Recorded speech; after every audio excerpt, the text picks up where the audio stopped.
அதே மணமேடையில் சேரனுக்கோ சந்தாவுக்கோ கல்யாணம் நடந்ததுன்னா நல்லா இருக்குன்னு நினைக்கிறவங்க நம்ம வீடியோவை லைக் பண்ணிவிட்டு நம்ம சேனல் இன்னும் சப்ஸ்கிரைப் பண்ணாதவங்க சப்ஸ்கிரைப் பண்ணிக்கோங்க.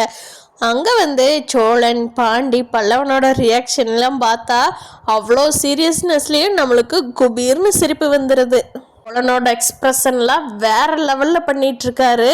பாவம் அவங்க 3 பேருக்கு நம்ம அண்ணனா, ஐயோ நம்ம அண்ணனா இப்படி பண்ணினது பாரு, மூஞ்சி அப்பாவி மாதிரி வச்சுக்கிட்டு என்னென்ன வேலையெல்லாம் பார்த்துட்டு இருக்குது பாரு அப்படின்னு சொல்லி சோழனுக்கு ஒரு மாதிரி பயங்கரமாக டென்ஷன் ஆகுது.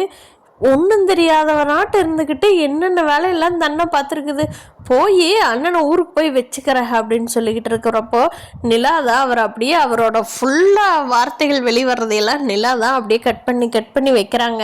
மனிஷ் பையா நாளைக்கு பேசுங்கன்னு சொன்னதும் சோழன் சொல்கிறாரு, இல்லை இந்த ஸ்டேஜ்லேயே பண்ணிக்கலான்னு சொல்லவும் அனீஸ் பையா அவங்க அம்மா அப்பாட்ட பேசுகிறாங்க.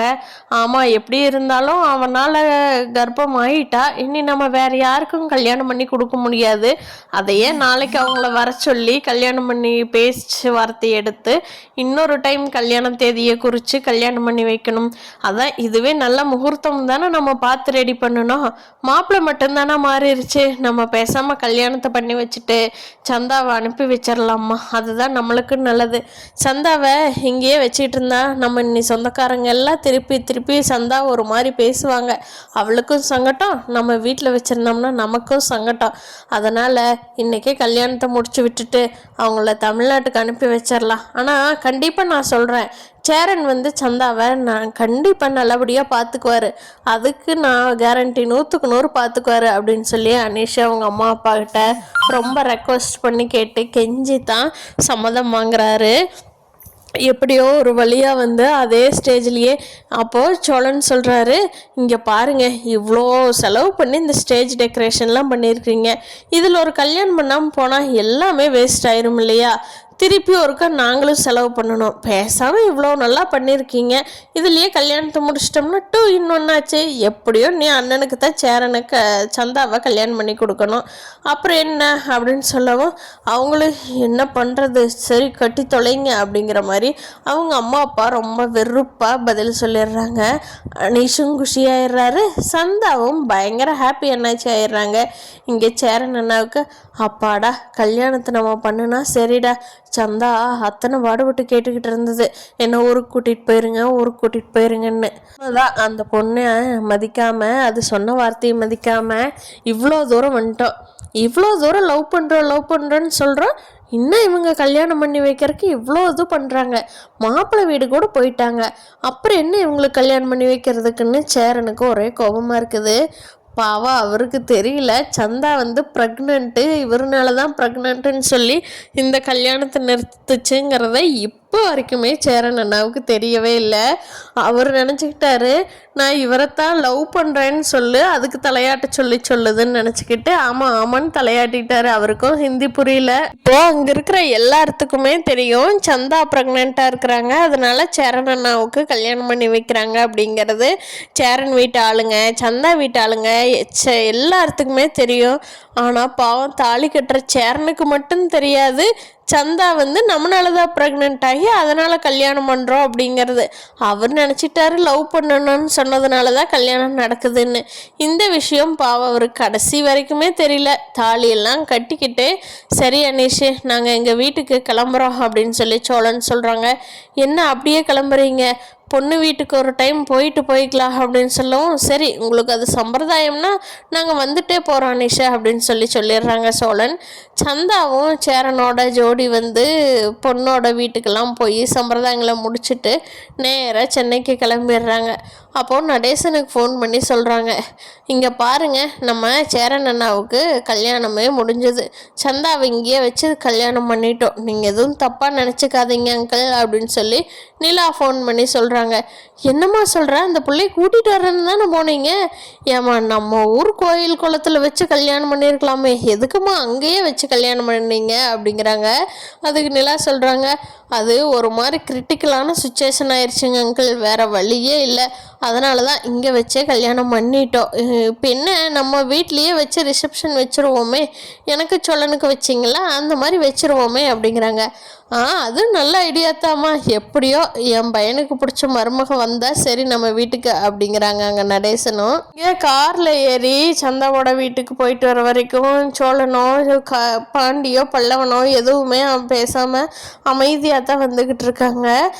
சந்தாவோட வீட்டுக்கு போயிட்டு சென்னை போகலான்னு சொல்லி கிளம்புனதுக்கப்புறம் ஆரம்பிக்கிறாங்க சோழன்.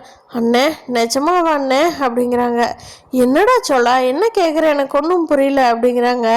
அப்போ நம்ம நிலா இருந்துக்கிட்டு, சோழன் அமைதியாக இருங்க சோழன், பாண்டி பல்லவன் எல்லாருமே இருக்காங்கல்ல, இந்த டைம் இப்படி கேட்பீங்க அப்படிங்க.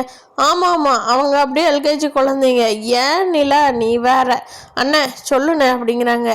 என்னடா எனக்கு சந்தாவை பிடிச்ச தானடா கல்யாணம் பண்ணியிருக்கிறோம், நானும் சந்தாவை லவ் பண்ணுறோன்டா அப்படிங்கிறாங்க சேரண்ணா.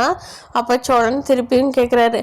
அண்ணே அண்ணே இங்கே பாருண்ணே, இந்த நடிப்பு நடிச்சுன்னா தானே எனக்கு பயங்கரமாக கோபம் வருது.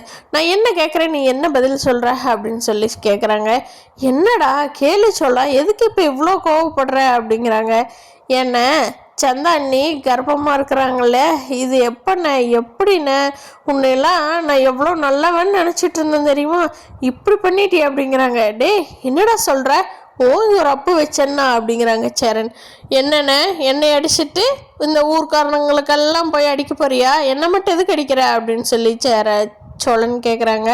சேரன் இருந்துட்டு, ஏண்டடே அந்த பொண்ணு நானே இப்போ தான் கல்யாணம் பண்ணி கூட்டிகிட்டு வர்றேன், நீ என்னடான்னா சந்தா கர்ப்பமாக இருக்குதான்னு கேட்குற, உனக்கு பைத்தியம் இது பிடிச்சிருச்சாடா சோழா அப்படிங்கிறாங்க சேரன் அண்ணா சீரியஸாக.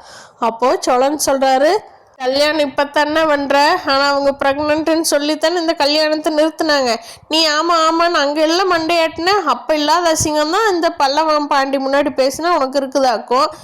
எப்படின்னு நாங்களாம் உன்னை எப்படி நினச்சிருந்தோம் தெரியுமா அப்படிங்கிறாங்க. டேய் திருப்பி இந்த வார்த்தையை பேசின அப்பிடுவேண்டா சோழா, நீ காரில் கூட்டிகிட்டு போகிறதுனா வா, இல்லாட்டி நாங்கள் பாட்டுக்கு நானும் சந்தாவும் தனியாக ட்ரெயினில் வந்துக்கிறோப்பாடா அப்படிங்கிறாங்க. அப்போது நிலா இருந்துக்கிட்டு, அண்ணா அண்ணா டென்ஷன் ஆகாதீங்க அண்ணா, அவருக்கு என்னென்ன வீட்டுக்கு போய் நம்ம பொறுமையாக பேசிக்கலாம் அப்படிங்கிறாங்க.